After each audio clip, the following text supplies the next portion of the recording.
오늘 22번째 강좌입니다. 오늘 여러분들께 말씀드릴 주제는 원효와 의상이라고 하는 주제로 말씀드리겠습니다. 두말할 나위도 없이 우리 한국을 대표하는 지성 두 분입니다. 원효대사, 의상대사, 모르는 국민 아무도 없으리라고 생각을 합니다만은 왜 이 두 분이 위대한지, 그리고 왜 이 두 분이 한국을 대표하는 최고의 지성이라고 할 수 있을지, 그것에 관한 말씀을 드리려고 합니다.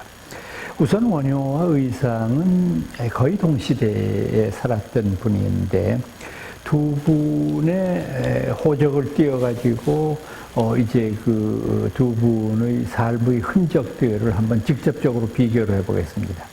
원효대사는 617년생이고요. 의상대사는 625년생입니다. 그러니까 8살 차이가 나시죠.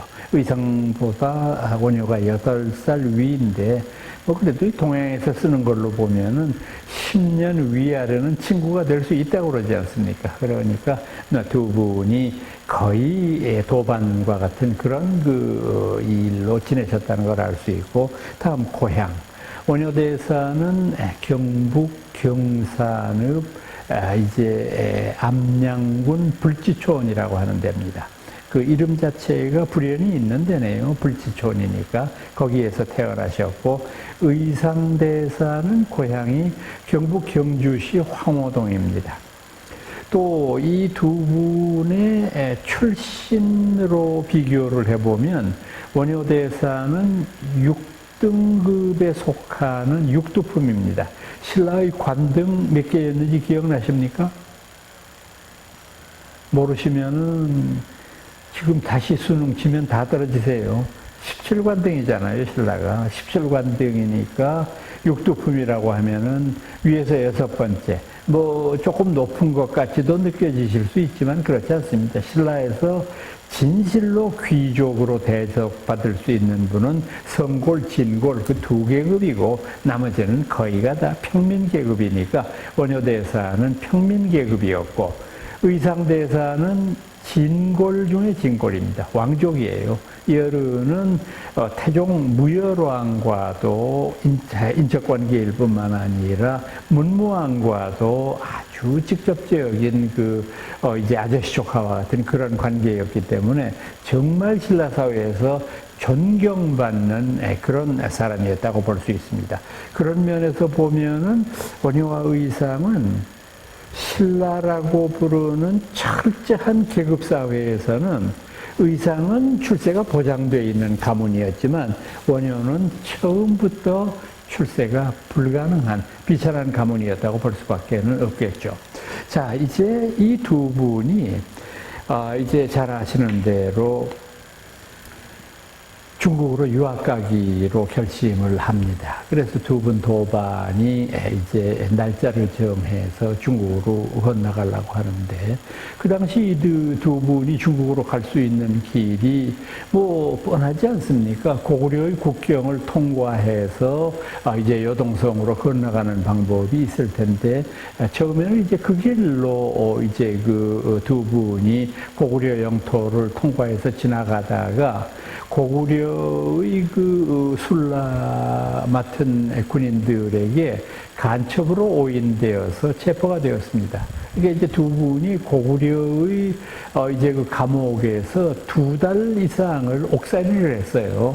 그러다가 이제 고구려에서 이제 신라로 신원조회를 해서, 또 이 사람들이 간첩이라고는 전혀 가당하지도 않은 말 그대로 이제 고독한 스님이었다는 것이 밝혀져서 이제 방면을 하게 되는데, 그 다음 이제 두 번째로는 두 분이 이제는 또 육로로 가기가 불편하잖아요. 가면 또 다시 붙잡힐 가능성도 있고, 그래서 이제 이 두 분이 강화 압가도까지 어렵게 와서 그곳에서 배를 타고 중국의 옌타이 쪽으로 건너가는, 이제 우리가 연태라고 부르는 그 지역으로 건너가서 거기에서부터 이제 육로로 서안까지 가는 길을 선택을 했습니다. 그렇게 해서 두 번째 길은 성공해서 중국에 도착했는데, 그곳에서 봐서 바로 여러분들 아시는 그 유명한 해골바가지에 물 마시는 사건이 있잖아요.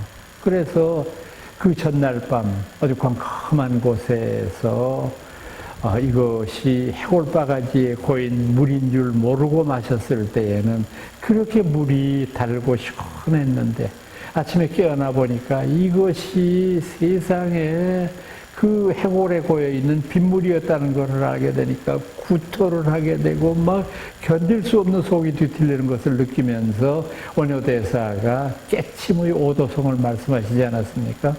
심생즉 종종법생이요 심멸즉 종종법멸이라. 마음이 생긴즉 각가지의 법이 일어나게 되고 마음이 없어진즉 각가지의 법이 다 없어지노라.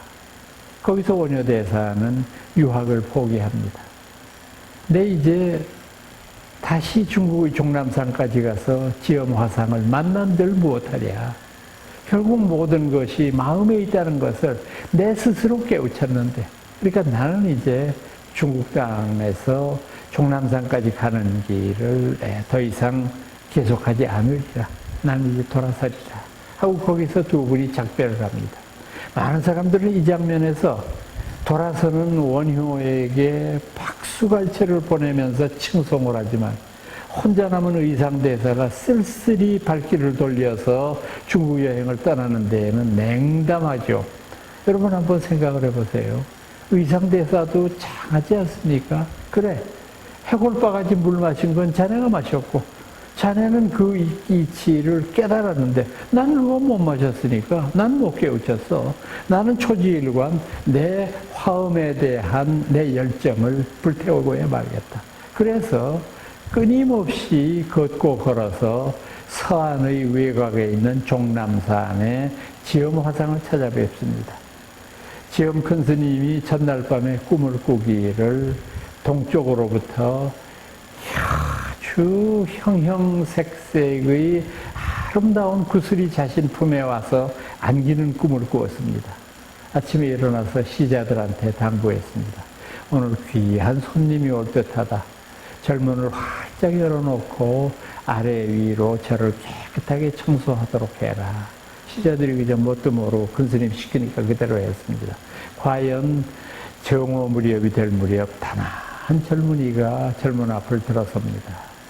그래서 두 분이 서로 맞절을 하고 마주 앉았습니다. 지엄이 말했죠.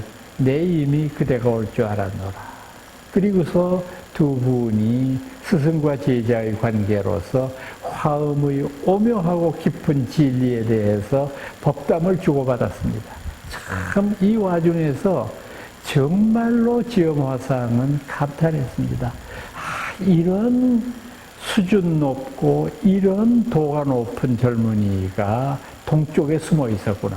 그래서 정성을 다해서 그 제자를 위해서 화음의 묘리를 전하기 위해서 노력을 다했습니다. 한편 원효는 그대로 귀국을 했습니다.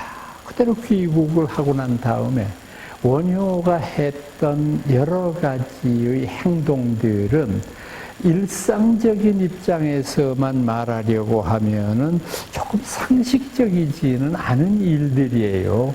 우선 뭐냐 하면은 원효대사는 와서 혼자 사는 과부가 된 그 여석공주와 사랑을 나누게 되고 두 분 사이에 설총이라고 하는 아드님을 얻게 되는 사건이 있거든요. 그러니까 이때 그 많은 스님들이 비난을 하죠. 그 승가에서 그 많은 그런 일을 했다라고 했는데 이게 여러분들 생각하셔야 될 것이 이분은 그런 일이 있고 난 다음에 자기 스스로를 승려로 자처하지 않았습니다. 자기 스스로를 거사라고 그랬는데 자기 스스로를 뭐라고 불렀느냐 하면은 왜 우리가 이 전반적으로 이렇게 보면은 제일 그 남보다 형편없을 경우에 한문 글자로 우리가 아래 하자를 쓰잖아요. 그래서 물도 상수도 하수도 할 때 하가 더 훨씬 그 수질이 나쁜 것을 하수도라고 그러잖아요. 그런데 이것을 아래보다도 더 나쁜 것이라고 해서 이렇게 했어요. 자기 스스로를. 나는 복시다. 아래보다도 더 아래다. 위에 그 금을 없앴으니까. 그래서 복성거사. 스스로 이렇게 얘기를 했어요. 그러면서 천촌만락을 누비면서 많은 그 당시에 그 놀이를 위주로 하는 그런 요즘의 서커스탄이죠. 이제 소위 우리가 남사당 대거리 이렇게 부르는 것처럼 마을을 다니면서 막 노래를 부르고 춤을 추고 꽁트도 하고 요즘 같은 개그도 하고 하면서 사람들을 웃기고 울리고 하면서 그네들에게 조금의 그 시주를 받아서 그것으로 목숨을 유지하는 그런 일을 하는데 거기에 일원이 됩니다. 원효대사가. 천하의 고승이 거기에 일원이 돼서 자기도 스스로 바가지를 두들기면서 노래를 불렀다고 그러죠. 이 원효대사가 부른 노래를 무예가라고 그래요. 무예가. 어디에도 걸림이 없는 것. 이 무예가의 가사는 화엄경에서 따온 겁니다. 화엄경의 어느 구절이냐. 일체 무예인이라야 일도 출생사다.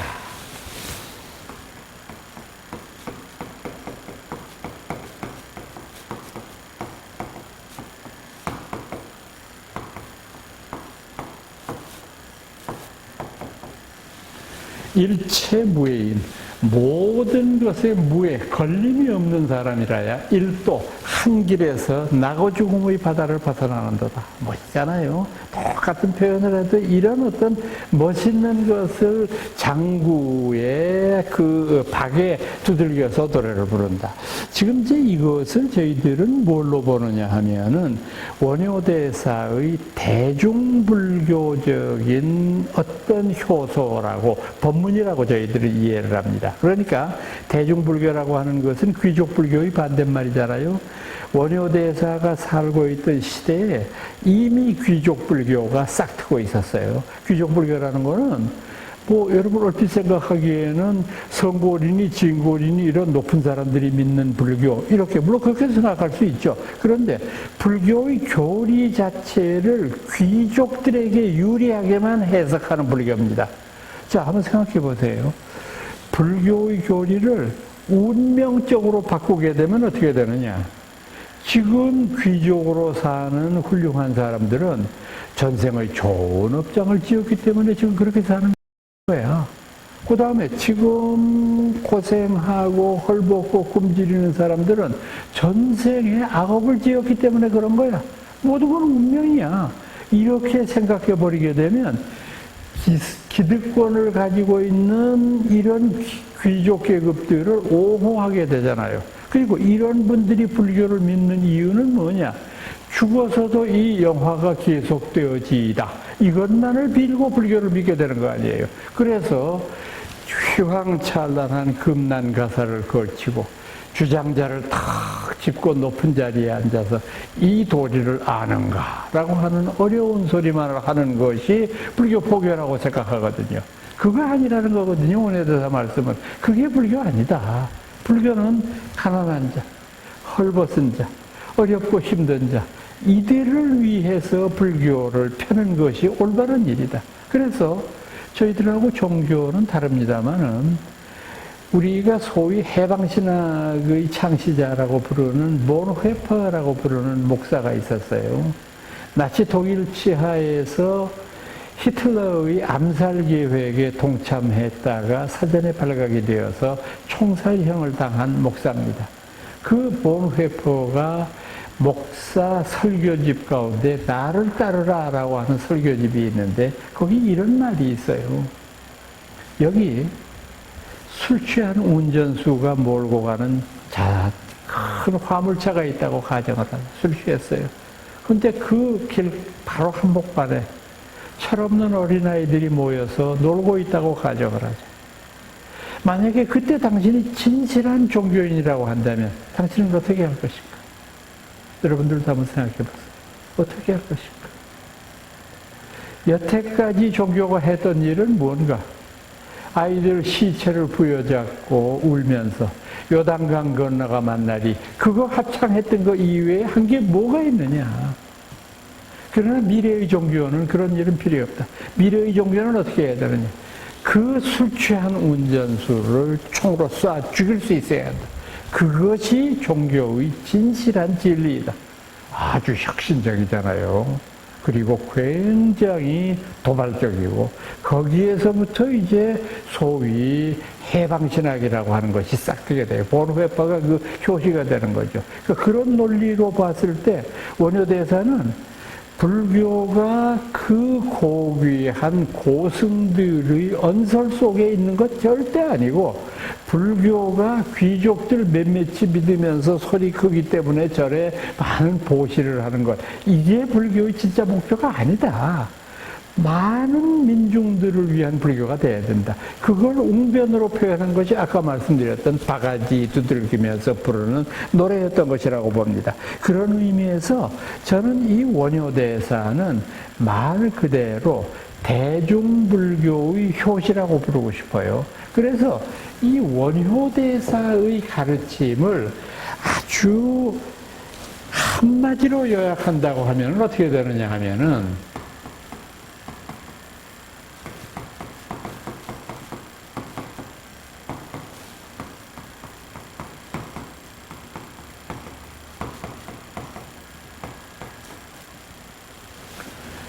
원효가 우리들한테 가르치려고 했던 것은 딱 8글자로 표현하면 귀일심원 이익중생, 이 8자입니다. 귀일심원 한번 생각해 보세요. 일심의 원천으로 되돌아간다 이 말 아니에요. 원효대사의 입장에서 보면은 모든 이 세상에 존재하는 중생들은 일심의 존재입니다. 일심의 존재이기 때문에 모든 사람들은 부처의 자격이 있는 사람들이에요. 비록 많은 사람들이 자신이 일심의 존재인 줄 모르고 죽을 수도 있지만은 그럼에도 불구하고 모든 사람들은 일심의 존재인 것만은 분명 자기가 그걸 모르고 죽을지라도 일심이 아닌 건 아니기 때문이에요. 그러니까 원효대사의 철학적인 핵심은 일심을 회복해라. 일심으로 되돌아가라. 지금 이것을 가장 선명하게 설명했던 불교의 경론 가운데 대승기실론이라고 하는 위대한 논설이 있습니다.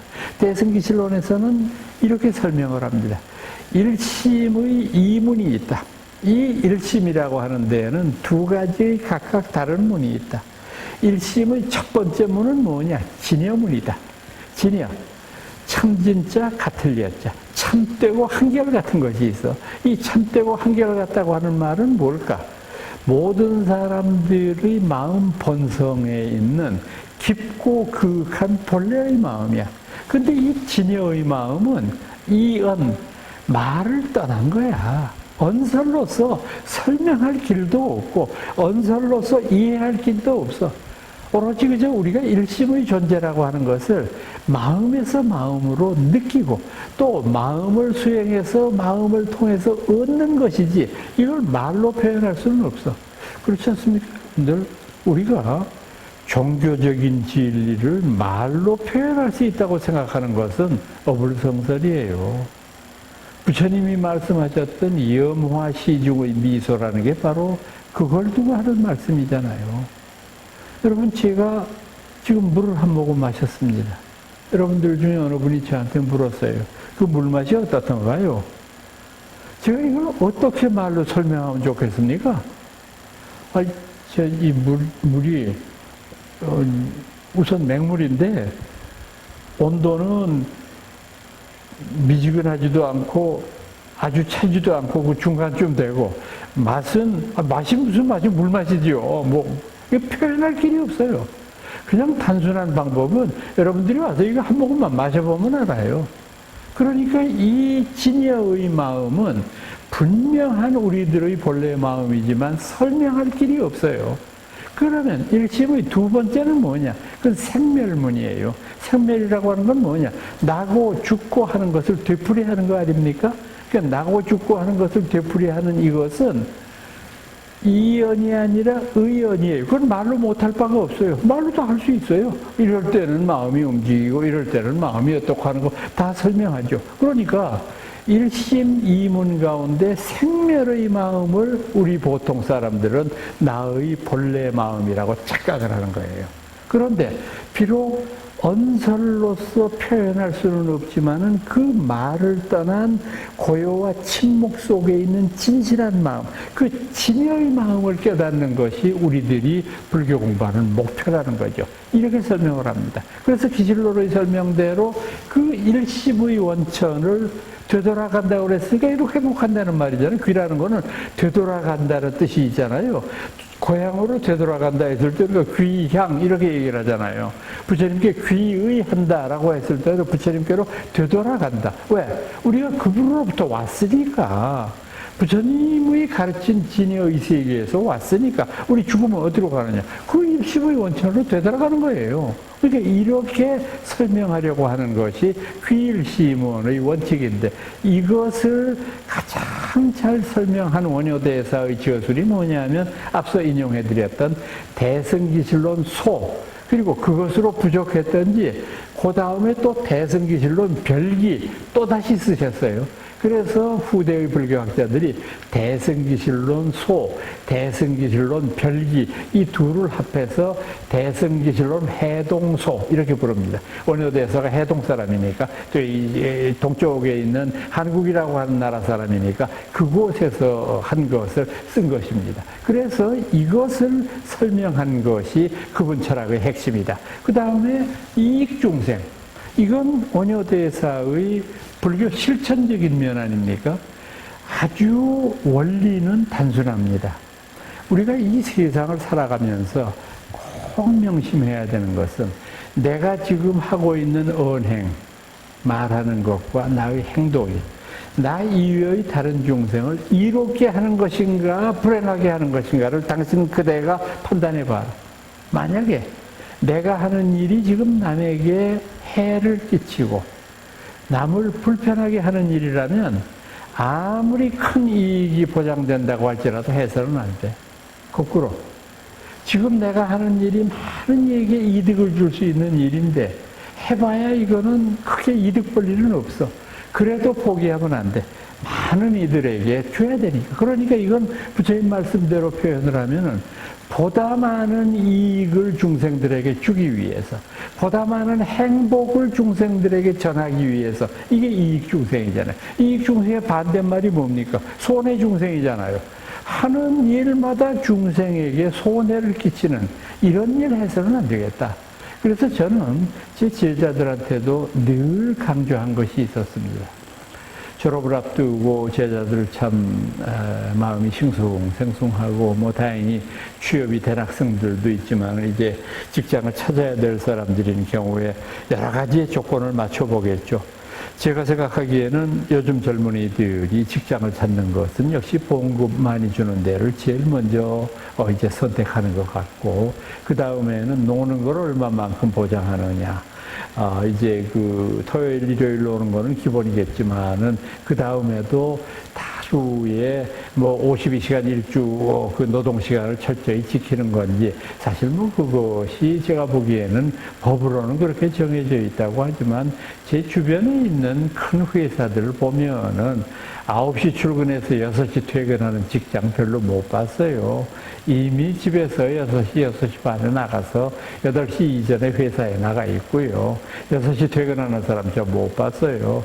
저희 집에 아이들도 보면은 밤낮 10시, 11시에 오고, 뭐, 어떤 때는 밤 꼴깍 세우고, 뭐, 그 다음날 아침에 그냥 허해가지고 들어오기도 하고 그래요. 그러니까 이게 뭐 어느 개인이나 어떤 특정한 회사의 문제가 아니라 모든 우리나라의 기업들이 현재 그 일하는 것에 기본적인 입장이잖아요. 그런데 제가 학생들한테 늘 강조하는 게 이겁니다. 앞으로 자네들이 직업을 선택할 때 꼭 다져야 될 기준이 있다. 내가 하려고 하는 이 일이 다른 모든 이들에게 행복을 가져다 주고 이익을 주는 일인가? 아니면 불행을 던져주는 일인가? 불행을 주는 일이라면 해서는 안 된다. 절대 이거는 지식인이라든지 우리가 특히 이렇게 대학에서 어려운 그 학위를 받은 사람들의 경우는 절대 해서는 안 된다. 더더군다나 여러분들은 불자 아닌가? 부처님의 제자, 부처님의 아들 아닌가.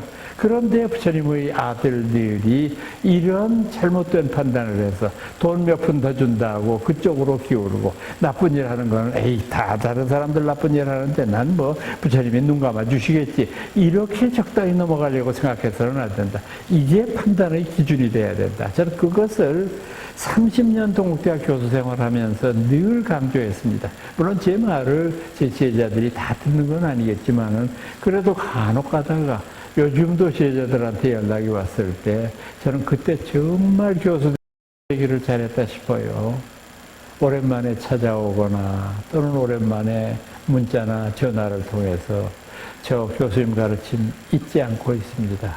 최초의 직장 선택할 때에도 부처님 일 해야 되겠다고 생각을 했고 그것이 오늘날의 저를 만들었습니다. 그래서 정말 고맙습니다 하는 인사를 들었을 때 아, 이게 내가 정말 힘없고 돈 없고 이런 그 직업을 선택하기를 정말 잘했다 그런 생각을 하는데 전 정말로 제 직업이 자랑스럽고 제가 이렇게 젊은이들에게 희망을 주고 올바른 길을 가르쳤다고 하는 것에 긍지를 느끼는 그런 경우를 봅니다. 그래서 이익중생과 귀일심은 이건 원효대사의 가장 소중한 가르침이라고 볼 수 있는 것입니다. 자, 한편 의상대사는 앞서 말씀드린 대로 지엄으로부터 화엄의 묘리를 깨닫고 그분에게 당신으로 보면은 일종의 박사학위 논문이죠. 화엄 일승법계도라고 하는 위대한 저수를 남깁니다. 화엄 일승법계도 7원 39, 210자입니다. 저는 이 세상에 있는 인문과학의 박사학위 논문 가운데 200자 원고지 한 장하고 10자, 한 줄 더 썼으니까 이상 더 짧은 인문과학의 박사학위 논문은 없다고 생각하는데 그것을 더더군다나 하나의 어떤 210자를 도인으로 표현을 했잖아요. 여러분들 이 화엄일승 법계도의 도인이라고 하는 거 다들 기억나시죠? 법자로 시작을 해가지고 제일 마지막에 끝나는 거는 불자로 끝나지 않습니까? 그래서 이 법과 불이라고 하는 것, 그것을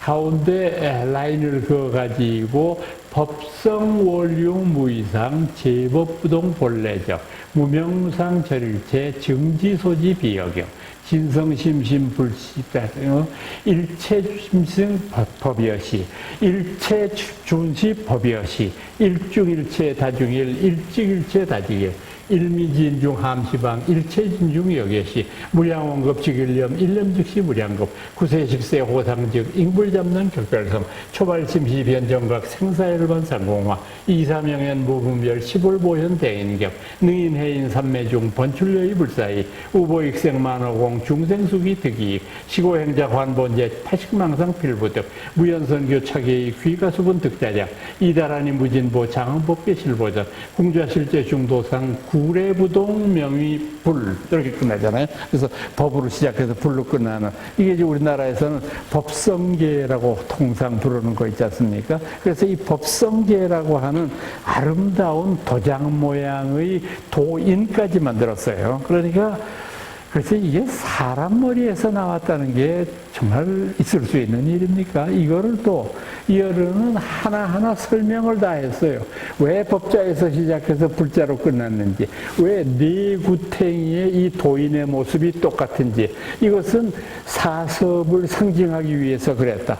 왜 이것은 다 구불텅구불텅 하면서도 외길인가?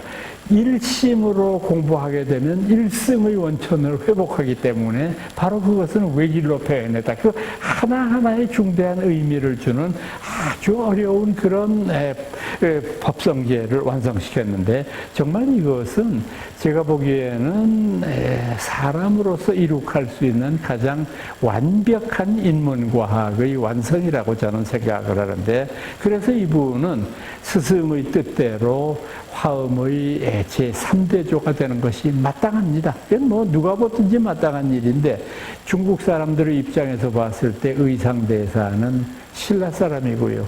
그래서 신라 사람한테 중국 화엄종의 3대조라고 하는 거룩한 자리를 줄 수는 없으니까 이것을 법장이라고 하는 사람한테 3대조로 주고 의상대사는 그 길로 곧바로 귀국하게 되죠. 여기에서도 이제 우리가 생각해야 될 점이 뭐냐 하면은 이분이 귀국을 하는 이유는 바로 신라가 위기에 처했기 때문에 그것을 문무왕에게 보고하기 위해서 이 어른이 귀국하게 되는 겁니다. 잠깐 그 당시의 신라 정세를 말씀드리면 신라가 여러분들 아시는 대로 소종방의 연합군과 김유신의 이제 군대가 연합해서 백제를 멸망시켰고 그 다음에 고구려의 연개소문이 죽고 난 다음에 고구려마저도 멸망시켜서 한반도를 통일하지 않습니까? 그런데 당나라 사람들이 너무도 뻔히 들여다보이는 야욕을 드러냈어요. 무슨 야욕이냐 하면은 이 사람들은 백제의 옛날 땅 통일을 했기 때문에 지금 신라의 땅이 됐는데 그곳에다가 웅진도독부라고 하는 관청을 세워서 중국 사람들이 거기에 진주하고 고구려의 고토에는 안동도호부라고 하는 것을 세워서 역시 중국 사람들이 고구려를 컨트롤하려고 하고 심지어는 신라의 핵심인 경주에도 계림도호부라는 것을 세워가지고 거기에서 이제는 완전히 신라를 속국으로 부리려고 합니다. 문무왕이 이것은 용서할 수가 없어요. 그래서 계속해서 외교적인 노력으로 당군이 물러날 것을 청했지만은 절대 물러나지 않으니까 나중에는 소규모의 게릴라전 같은 전쟁들이 있다가 드디어는 양군의 대규모 군사를 동원하는 대규모 나라와 나라 사이에 전쟁이 벌어지게 됩니다. 그 가장 대표적인 전쟁이 평양성 전투입니다.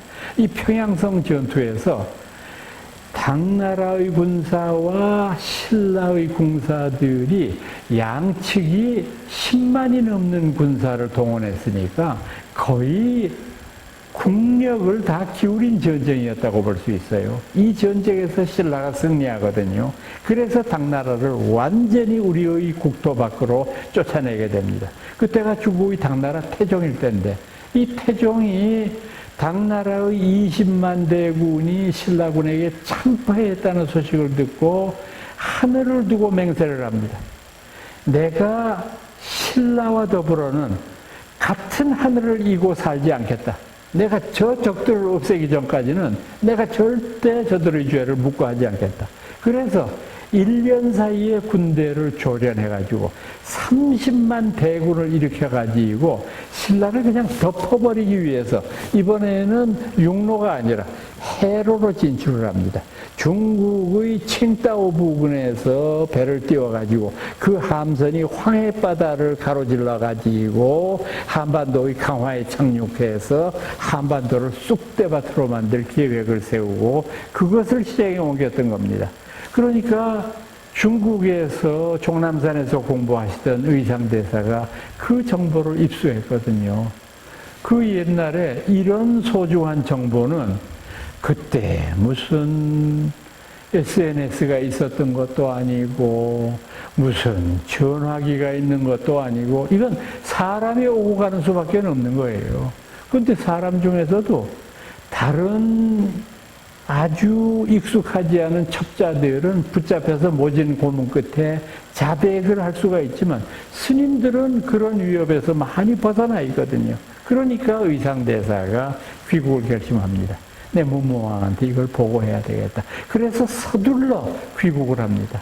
귀국을 해서 문무왕에게 이 사실을 보고하고 그 다음 것은 제가 자세하게 설명은 안 드리겠습니다만 문무왕이 정말 큰일이잖아요. 국력을 다 기울여서 평양성 전투를 이겼는데 저들이 30만 대군으로 또 우리나라를 휩쓴다면 어떻게 하면 좋겠느냐. 그래서 의상대사에게 물었더니 의상대사의 말씀이 우리나라의 신인종, 이 밀교계통의 종파입니다만은 신인종의 명남법사라고 하는 분이 있습니다. 일찍이 중국에 유학해서 신통력이 뛰어난 분이니까 이분에게 비책을 물어보십시오. 그래서 명랑법사한테 물은즉 명랑법사가 말했습니다. 낭산기슭에 사천왕사를 지어주십시오.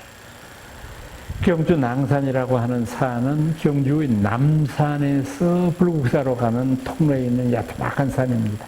서둘러서 사천왕사를 짓고 그곳에 사천왕에는 천왕문을 동서남북에 버리고 천왕님을 모셨습니다. 그리고 그곳에 비밀의 단을 설치하고 명랑법사가 기도를 올린즉 당나라 군사들이 우리나라에 상륙도 하기 전에 백길이 부딪히고 풍랑이 사나워서 막 저희끼리 죽고 죽이고 난리가 났어요.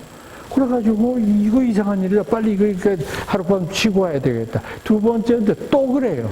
그래서 신라 사람들이 당황해서 이거는 틀림없이 신라의 신법을 쓰는 고승이기 때문이다. 그 사람이 누군지 알아내고 그 사람을 척결하도록 해라. 그래서 척자들을 파견합니다. 신라도 옛날에도요, 첩보전이에요. 신라 사람들도 금세 이 사람들이 몰래 획책한다는 걸 알았어요. 그래서 신라에서 황급하게 이 사실을 보고한즉 문무왕이 다시 명령을 내렸습니다.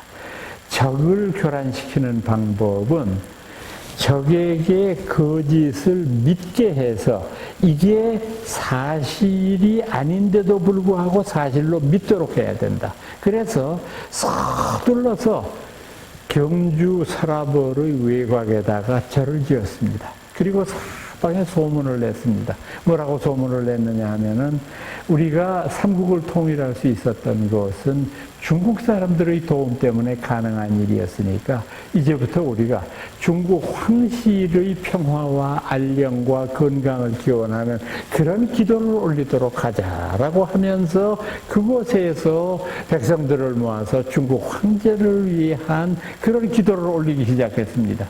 중국의 첩자들이 들어와 보니까 사람들이 새로운 절이라고 그러고 몰려가는데 이상하다 해서 가보니까 신라 사람들이 그러고 있어요. 그래서 이 사람들이 돌아가서 그대로 보고할 밖에 없잖아요. 아닙니다. 뭐 그런 흔적은 못 찾았고 신라에 고승이 있는지 뭐 없는지는 모르겠는데 신라 사람들이 아무튼 이러한 법회의식을 하고 절 앞에 모여서 탑돌이를 하고 합장하면서 중국 황제의 안녕을 비는 그런 법회에는 저도 참석했었습니다. 그제서야 당태종이 깊이 뉘우쳤습니다.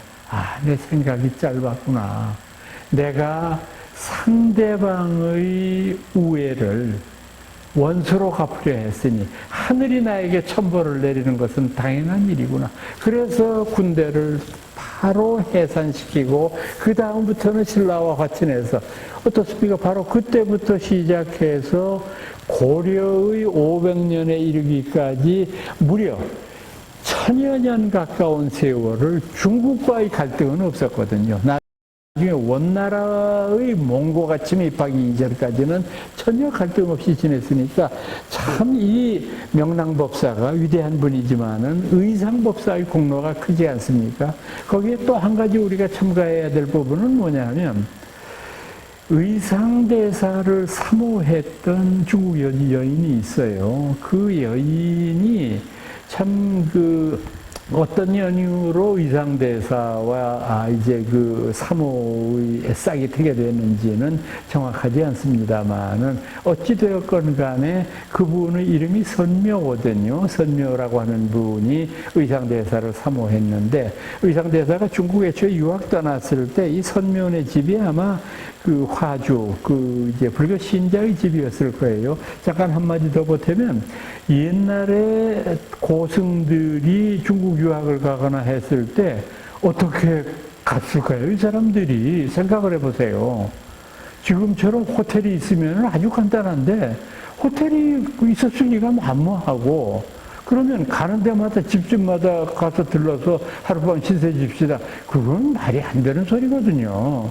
거기다가 또 뭐 불교를 좋아하는 사람 같으면 스님들을 혹시 재우고 숙식까지 다 제공하는지 몰라도 불교 싫어하는 사람들도 있잖아요. 그걸 어떻게 하느냐.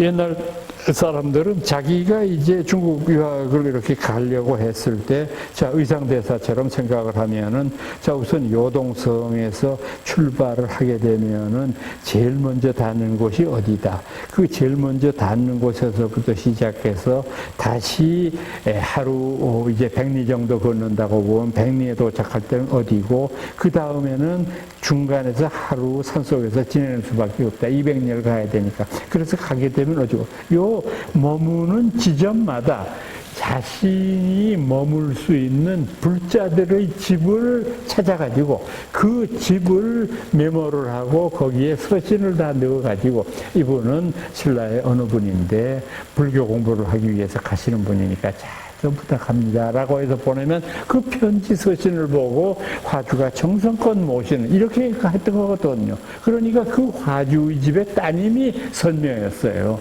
그래서 이제 선묘가 사모하는 마음을 지니고 있다가 의상대사가 공부를 마치고 귀국해서 인사 드리고 가야 되잖아요. 그래서 그 화주댁에 들려서 선묘의 부모님께 간곡히 인사드리고 정말 고마웠습니다.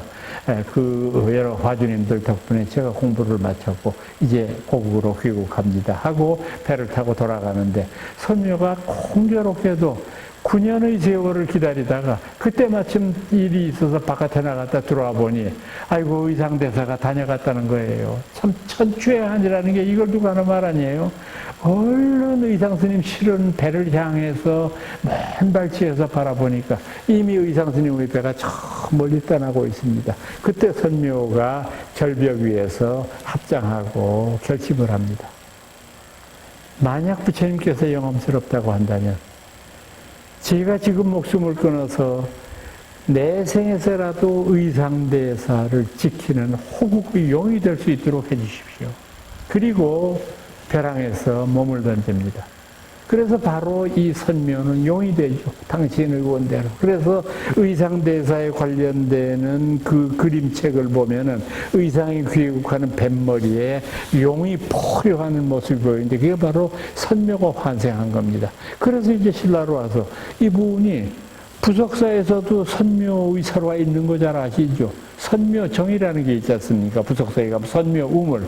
그건 뭐냐 하면은 의상대사가 선묘 자신을 위해서 목숨을 버린 선묘에 대한 애틋한 정 이것을 차마 없애지 못해서 그분을 위로하기 위한 사당과 우물을 파드렸던 거죠. 그래서 선묘정이라고 불렀던 거죠. 그러니까 여러분 이렇게 생각하셔야 돼요.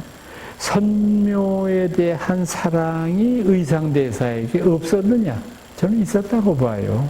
다만 의상의 선묘에 대한 사랑보다 의상의 더 깊고 높은 사랑은 부처님에 대한 사랑이에요. 이게 사랑에 대한 질적인 차이죠. 이런 것 때문에 선묘에 대한 사랑을 접었던 것일 뿐이지 선묘를 잊어버리고 미워하고 이런 건 없었다는 의미가 되는 거죠. 그래서 의상대사는 귀국하자마자 화엄 10차리라는 것을 세우게 되죠. 화엄의 가르침을 펴는 10가지의 위대한 절이죠. 그래서 그 10가지의 절이라고 하는 것은 절 이름이 아주 화엄사인 경우 있고요. 송광사 옆에 있는 구례 화엄사를 비롯해서 해인사, 범어사, 그리고 옥천사, 또 비마라사라고 하는 지금은 없어졌는데 비마라사라는 건 비말라키르띠 유마거사의 인도말 이름이니까 유마사지요. 우리식으로 하게 되면 그런 절까지를 세워서 화엄 10차를 세웠는데 이분은 정말로 그 이후에도 한국에서의 청렴 결백함으로서는 그 대명사라고 볼 수 있는 분이 의상법사였어요. 의상스님한테는 이런 일화가 있습니다. 아까 말씀드렸던 문무왕이 삼국통일하고 당나라 군대마저 퇴출해서 정말 평화시대가 오나보다 싶었더니 그 다음에 부분적이기는 하지만은 백제와 고구려 일대에서 계속해서 반란군들이 일어납니다. 반란군들이 일어나서 무기고 습격하고 경찰서 습격해서 신라군사들 죽이고 그리고 낮이 되면 도망가 버리는데 여러분들 생각해 보세요. 이북 사람하고 전라도 사람하고 경상도 사람하고 생긴 게 다릅니까? 똑같잖아요. 그러니까 이게 문무왕이 미칠 지경이에요. 그런데 백성들 사이에서는 문무왕에 대한 원성이 자꾸 높아졌어요. 문무왕이 통일하기 이전에는 우리한테 뭐라고 그랬느냐. 통일만 되면 모든 행복이 보장된다 그랬잖아요. 그런데 통일되고 나니까 더 불안해. 치안도 더 불안하고 막 신라 사람이라는 이유로 죽이기도 하고 이게 무슨 이런 일이 있느냐. 그러니까 문무왕이 곰곰 생각해 보니까 이걸 막을 길은 산성을 쌓는 길밖에 없어요. 그래서 경주 서라벌에다가 경주 남산성을 쌓기 시작했어요. 그리고 24시간 통금을 발휘하였습니다. 24시간 자기들이 관공서에서 발부한 그런 증명서를 들고 나오기 이전에는 서라벌 시내를 할 수가 없다라고 하는 명을 세우니까 완전히 민심이 더 들끓기 시작했어요. 이게 무슨 명분인 줄 알았더니 아주 포악하네. 그리고 얼마나 문무왕을 욕을 해댔든지 부석사에 수행하고 계시는 의상대사 귀에까지 들렸어요. 의상대사가 그 말을 듣고 경주로 갔습니다. 나 문무대왕 좀 뵙게 해다오. 문무대왕이 어떤 분인데 아무리 의상대사가 고성이라도 만나질 수가 있습니까? 그러니까 쉽게 못 만나진다는 걸 깨닫고 의상대사께서 반월성 앞에 거적을 까고 앉아서 그곳에서 좌선하시면서 기다렸습니다. 아유, 큰 스님이 밖에서 1인 시위를 하는데 어떻게 해요? 문무왕이 모셨습니다. 아유, 스님, 제가 뭘 잘못했습니까? 이렇게 먼 길까지 오시게. 의상대사가 말씀하셨습니다. 대왕이시여, 대왕께서 덕이 높으시면 땅 위에 금을 그어놓고 넘어오지 말라 명령하시면 개미 새끼 한 마리 넘지 못하는 법입니다. 그러나 만약 대왕께서 덕이 없으시면 만리장성을 쌓더라도 하루 저녁에 무너지는 법입니다. 대왕님, 덕을 쌓으시렵니까? 성을 쌓으시렵니까? 문무왕이 큰 스님 앞에 무릎을 꿇었습니다. 스님, 제가 잘못했습니다. 제 생각이 짧았습니다. 그날로 남산성 쌓는 일을 중지했습니다. 그리고 반성을 했습니다. 왜 반군이 일어나느냐? 이유는 한 가지밖에 없어요. 인사정책이에요.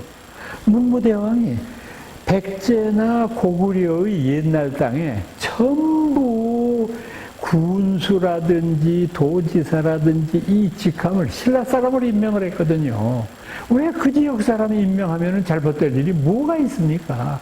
그것을 하니까 현지에 있는 사람들이 반발을 하거든요. 그것을 깨우치니까 하루아침에 그 인사정책을 바꾸어서 전부 그 지역 사람들을 쓰게 됩니다. 그리고 탕평책을 씁니다. 신라의 모든 중신들을 등용하는데 고구려 백제의 신하들을 과감하게 등용하니까 저절로 모든 민심이 가라앉고 야, 역시 성군이다 라고 하는 말이 들리지 않습니까? 이렇게 해서 문무대왕은 그 다음에 가장 존경하는 분이 의상대사예요. 여러분 한번 생각을 해보세요. 문무왕이 어떤 임금입니까? 저는 우리 한국의 역사 이래 2000년 역사에서 가장 위대한 임금이 문무왕이라고 생각합니다. 아마 간혹 어떤 분들이 세종대왕이 더 위대한데, 세종대왕 훌륭한 분이죠. 그런데 이거는 두 분의 전제 조건이 달라요. 세종대왕은 그 당신 아버지였던 태종 이방원이라고 하는 이가 당신과 관련되는 정적은 다 죽여버렸잖아요. 오직 세종을 위하는 무리들밖에 없는 태평 삼국시대에 태어난 사람이잖아요.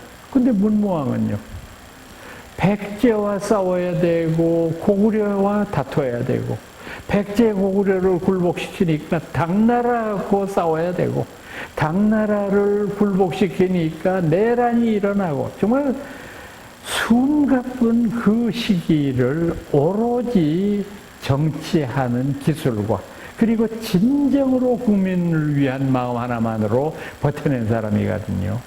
또 이어른 돌아가시면서 여러분들 기억나시죠?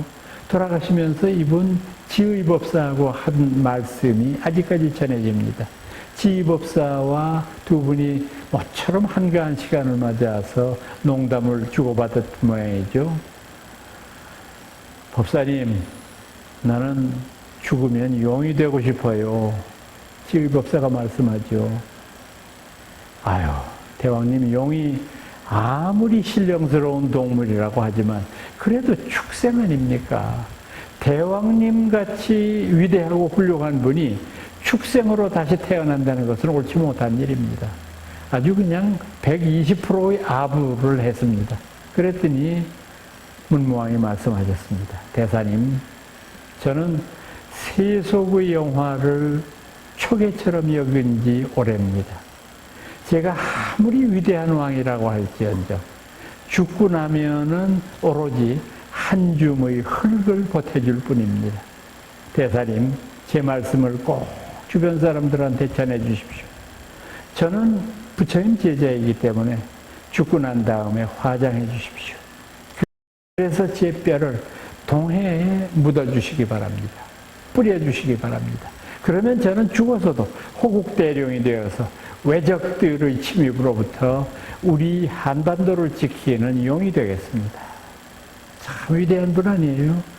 이 세상의 모든 임금들, 경주 가보신 분들 알잖아요. 이건 능이 아니라 산이야. 얼마나 높은지. 귀족들이 그 정도야. 태종 무열왕릉, 문무왕의 아버님 능 한번 가보세요. 난 이거 도저히 올라가지도 못하게 하지만 못 올라가겠더라고. 하도 높아서. 그런데 이 열은 다른 살아있는 사람들의 노고를 없애기 위해서 그대로 능지탑이라고 하는 낭산 기슭에서 화장을 지내고 그 뼈를 묻은 데가 바로 대본, 간포 앞바다에 있는 대왕암 아닙니까? 그렇게 위대한 분이 문무왕이시거든요. 그러니까 저는 이런 위대한 분이 우리 신라 땅에 있었다고 하는 것 자체가 정말 행운이라고 생각을 하고 있습니다. 그래서 이분의 그와 같은 그 강경함에 이제 문무왕은 해마다 세배를 가거나 또는 세배 아닐 때라도 가뵙고 법문을 듣고 오곤 했는데 그러던 어느 날 이제 그 문무대왕이 하도 바빠가지고 설날 세배를 못 가니까 신하들을 대신 보내서 문무왕 말씀을 좀 듣고 오너라. 그래서 내려가면서 워낙 청렴한 분인 걸 알기 때문에 그분한테 조그마한 밭 몇 마지기를 하사를 하셨어요. 그랬더니 이 의상대사가 웃으면서 말씀하셨어요. 저는 출가한 승려입니다. 저는 하늘을 지붕 삼고 이 대지를 침대로 삼고 살아가는 출가 사모님입니다. 저한테 땅이 무슨 소용이 있겠습니까?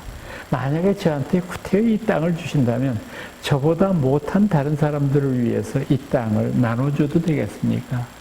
그리고서는 그 마을 밑에 화전을 일구는 불행한 농사의 하는 일들을 불러다가 그 땅을 다 나눠줬어요. 그리고 얼마 지나지 않아서 이 어른이 돌아가셨습니다. 제자들이 유품을 수집했습니다. 유품을 수집해 보니까 상의 한 벌, 하의 두 벌, 짚고 다니던 지팽이 하나, 물 떠먹는 표주박, 바로 네 것. 끝! 아무것도 없어요. 세상에 통장 하나가 남아있지 않아. 정말 이것이 청빈한 스님의 생활 아니겠어요? 그리고 또 하나 이분이 재미있는 그러나 참 마음속에 새겨둬야 할 이분은 살아계셨을 때 아주 독특한 버릇이 하나 있었는데 샤워를 하시거나 세습을 하고 난 다음에 수건을 쓰지 않았어요. 그럼 어떻게 했단 말이냐? 그냥 이게 저절로 마르기를 기다렸어요.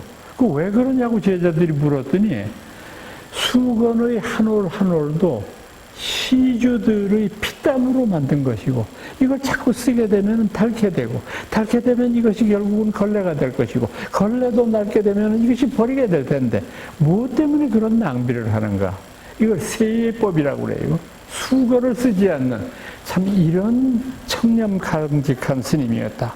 그래서 저는 원효와 의상 이 두 분이야말로 한국 최고의 지성이라고 꼽습니다. 우리나라 사람들이 뭐 김유신 장군을 말하고 이순신 장군 을지문덕을 말하고 세종대왕을 말하는데 아닙니다. 저는 원효와 의상 이 두 분이 대한민국 최고의 고승이고 최고의 지성인이었다 이렇게 생각합니다. 오늘 22번째 강좌는 여기에서 줄이겠습니다. 여러분 다음 시간에 뵐게요.